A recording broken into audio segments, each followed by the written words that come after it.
What's up, guys? It's Team 4. We're doing Netflix. I'm Elias. We got Nathan, Tina, George, and Christine. So, background on Netflix. It was founded in 1997 by Reed Hastings and Mark Randolph. Originally, they were a pay per rental model for their rent by mail DVD service.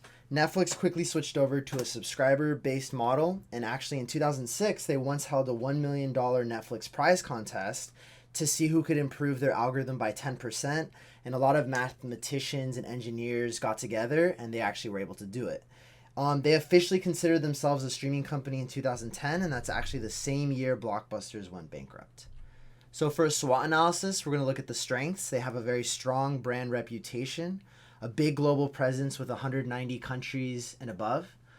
For their weaknesses, they lack original content and there's $16 billion in debt.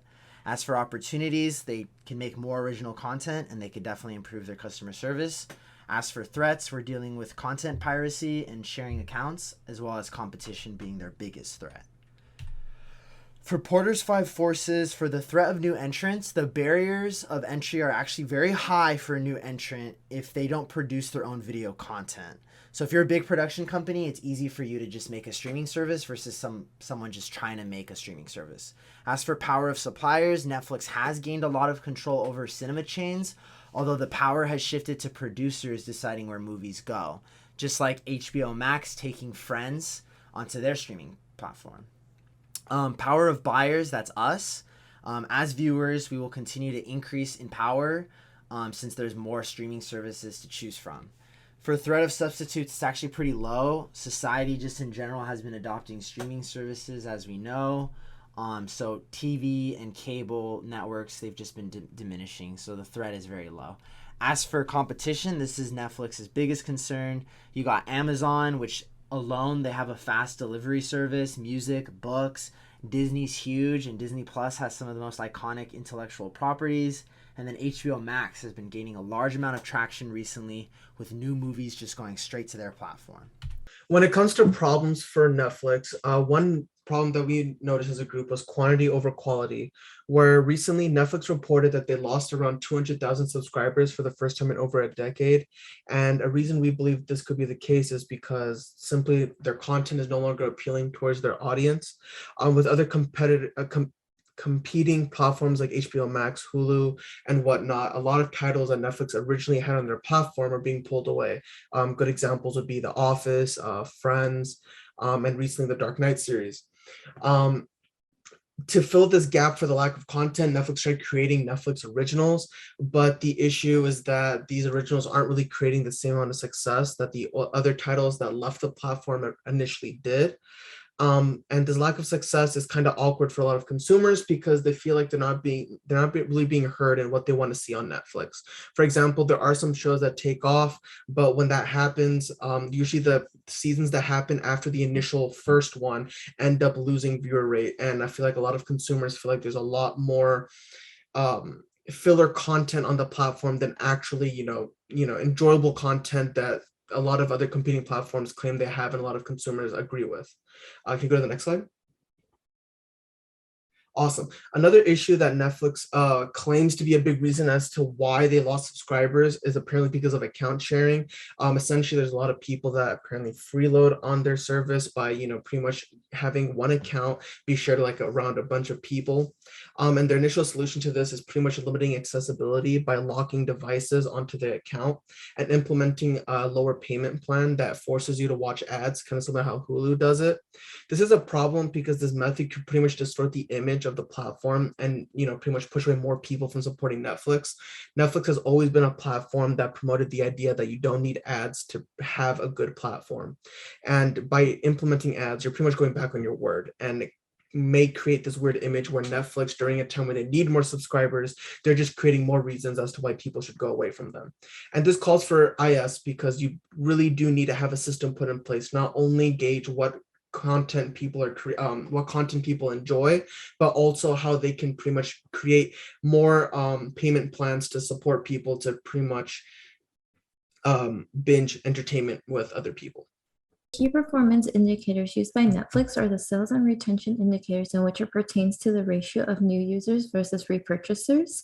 Since Netflix is on a subscription basis, it is important to understand what their customers watch and how much time they spend on the platform watching shows. In 2019, Netflix changed their KPI measurement of view count, being 70% of completion, to just a mere 2 minutes of viewage. This definitely showcases a boost of viewership numbers. However, it does not accurately calculate a person's intention of watching. Since Netflix has a strong social media presence, they can add a new KPI as a social media conversion rate, as well as a new KPI of percentage of Netflix versus non-Netflix content viewage. Keeping these KPIs in mind, Netflix can definitely regenerate more subscribers and retain their consumers, because they'll be able to personalize better to the subscribers' viewage. A solution to Netflix's quality problem is to go ahead and outsource to a better artificial intelligence system that has been specifically developed to process customer information that Netflix has gathered. Their current artificial intelligence system is proprietary, and it has been lacking useful analytics and has been very costly to the company. With outsourcing to a different AI system, it'll allow Netflix to solely focus on customer relationship development and better content creation. This can go ahead and help Netflix engage with their customer base and better curate content that customers actually want to see, rather than going ahead and releasing content that doesn't engage with customers. The solution to the account sharing problem can go ahead and be solved by better analytics gathered by outsourcing to a different artificial intelligence system. This can go ahead and tailor the account packages for customers, rather than trying to limit what customers can do with their accounts. Rather than going against customers, understanding it on how customers would like their packages to be priced would be a lot better. Working with customers should have been the priority, but due to bad data, their decision resulted in a loss of both subscribers and revenue with their account sharing limitation. With a more developed artificial intelligence system, a dynamic pricing system can be in place to accommodate users based on their current viewing patterns. And the overall solution to Netflix's issue is outsourcing to a different artificial intelligence system that will provide more diverse parameters and different analytics that can go ahead and help Netflix make critical decisions for the company. And with the data gathered, they can tailor a recap for their users at the end of the year, similar to how Spotify does a recap. But Netflix will be different due to them offering an outline roadmap of TV shows and films that they plan on releasing in the coming year, similar to what users have viewed prior. This will go ahead and lead users to stay on the platform in anticipation for similar content they have viewed. So we all know that leveraging big data is essential for companies to succeed, but it can also pose challenges. And from what we can tell, currently Netflix's use of data analytics and algorithms doesn't really position it for success. But the usefulness of outside vendors for data analytics management is proven. And one example for that is that the state of Rhode Island has adopted an outside vendor's database management system, which is called InterSystems HealthShare Active Analytics, to gain beneficial information on patient data accumulated across the state. This service has proven highly advantageous for them in terms of keeping costs low and increasing the quality of care provided. So, in terms of video streaming platforms, their success comes down to two factors: their library and their experience. HBO Max and Hulu are two of Netflix's biggest competitors, and they have distinguished themselves by effectively implementing machine learning and algorithms. However, they additionally paired their approaches with an individual touch to redefine the streaming experience for their customers. So for HBO Max, it is really important to also infuse the experience with human curation in addition to algorithms.